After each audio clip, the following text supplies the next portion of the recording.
500 سال کی عبادت اور ایک کٹورا پانی۔ بنی اسرائیل میں ایک بہت ہی بڑا عابد تھا جس نے اپنے بیوی بچہ گھر بار چھوڑ کر کے جنگل میں چلے گئے تھے، یعنی ربانیت اختیار کر لیا تھا۔ تو انہوں نے 500 سال وہاں رہ کر عبادت کیا، یعنی وہاں اللہ تعالیٰ نے ان کو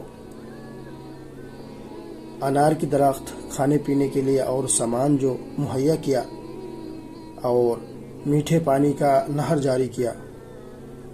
تو جب ان کا انتقال ہوا، انتقال سے پہلے انہوں نے اللہ تعالیٰ کے دربار میں یہ دریافت کیا تھا، اے اللہ، آپ مجھے اس حالت میں موت دیجئے کہ میں سجدے کی حالت میں مجھے موت ہو۔ ہمارے نبی کریم صلی اللہ علیہ وسلم کے بعد کے دور میں ربانیت اختیار کرنا جائز نہیں ہے۔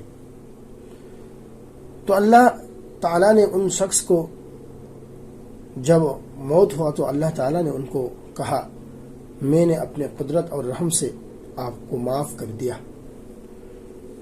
تو اس شخص نے دل میں کہا، میں نے 500 سال کی عبادت کی، میں نے اتنے سارے نیک کام کیا، میں نے اچھائی کیا، میں نے اللہ تعالیٰ کی عبادت کیا، تو مجھے اللہ تعالیٰ نے اس طرح کیوں نہیں بتایا کہ تمہیں فلاں عبادت کے بدلہ میں نے تم کو جنت میں جگہ دیا، میرے تمہارے نماز یعنی نفل عبادت جو ہم نے جنگل میں عبادت کی تھی اس کے بدلے میں اللہ تعالیٰ نے مجھے کیوں نہیں کیا کہ تم کو جنت دیا۔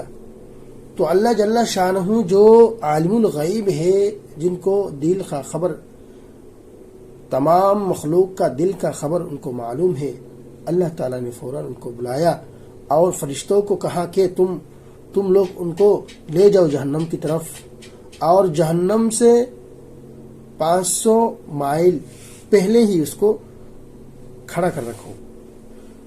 تو اللہ تعالیٰ کے حکم کے موافق فرشتے سب ان کو لے کر چلے گئے۔ جانے کے بعد کچھ دیر بعد جب لے آئے تو انہوں نے کہا، مجھے بہت ساری پیاس لگا۔ وہ عابد نے کہا کہ مجھے بہت سارے پیاس لگا، مجھے پانی دیجیے۔ تو فرشتے نے کہا، ہاں پانی تو ملیں گے، لیکن ان کے بدلہ میں آپ کو کچھ نہ کچھ دینا ہوگا۔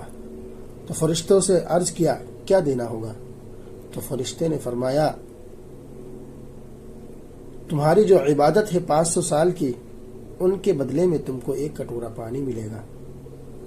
انہوں نے پیاس اس طرح لگا کہ جیسا کہ گوشت کو چیر کر کے آپ دھوپ میں رکھنے کے بعد جو سوکھ جاتے، اس طرح سارا بدن ان کا سوکھ گیا پیاس کی وجہ سے۔ کہا، ہاں مجھے 500 سال کی عبادت کے بدلے میں مجھے پانی پلاؤ۔ پھر انہوں نے فرشتوں کی جماعت نے ان کو پانی پلایا۔ پھر اللہ تعالیٰ کے طرف سے حکم ہوا کہ آئے فرشتے، ان بندوں کو میرے دربار میں حاضر کرو۔ تو فرشتے نے جب ان کو لے آیا تو انہوں نے کہا، اللہ مجھے جنت دیجئے۔ تو اللہ تعالیٰ نے فرمایا، تم جہنم میں جاؤ گے، اس لیے کہ تم نے جو عبادت کی، تم نے جو سارے عمل کیا، ان کے بدلے میں تم نے پانی پی لیا۔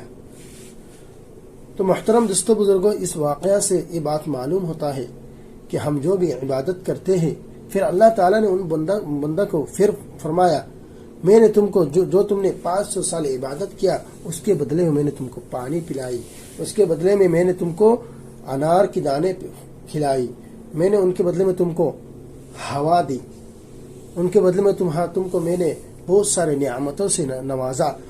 اس نعمت کی وجہ سے تم نے عبادت کر پایا۔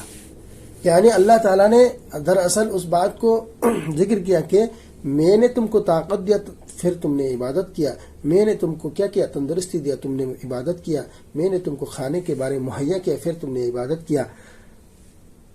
یعنی اللہ تعالی عالم الغیب ہے، سب کے دل کی خبر جانتا ہے۔ تو ہم لوگ جو بھی عبادت کرے، صرف اور صرف اللہ کی رضامندی کے لیے کرے، دوسرا کوئی مقصد نہ ہو۔ صرف اور صرف اس عابد نے یہ سوچا کہ میں نے اتنے سارے عبادت کیا، اللہ تعالیٰ نے مجھے فلاں بات کہہ کر کیوں جنت میں نہیں دیا، فلاں بات اللہ تعالیٰ کو کہنا چاہیے تھا۔ تو محترم دوستو بزرگوں، اس جو واقعہ ہے، اس واقعہ سے بہت سارے چیزوں کی عبرت حاصل ہوتے ہیں۔ سوچنے کی بات ہے، آج لوگ ہم 2 رکعت نماز پڑھ کر سوچ لیتے ہیں کہ اللہ تعالیٰ کو ہم نے مہربانی کر دیا۔ تھوڑی ٹائم قرآن مجید تلاوت کر کے سوچ لیتے ہیں کہ اللہ تعالیٰ کو ہم نے بہت سارے چیز دے دیا۔ محترم دوستو بزرگوں، جتنی بھی عبادت کرے اللہ تعالیٰ کے نعمت کے جگہ میں وہ کم ہی ہوگا۔ اللہ تعالیٰ نے ہمیں بہت ساری نعمت دیا۔ تو اس واقعہ سے ہم اب اور آپ سبھی کو عبرت حاصل کرنا چاہیے۔ وآخر دعوانا الحمدللہ رب العالمین۔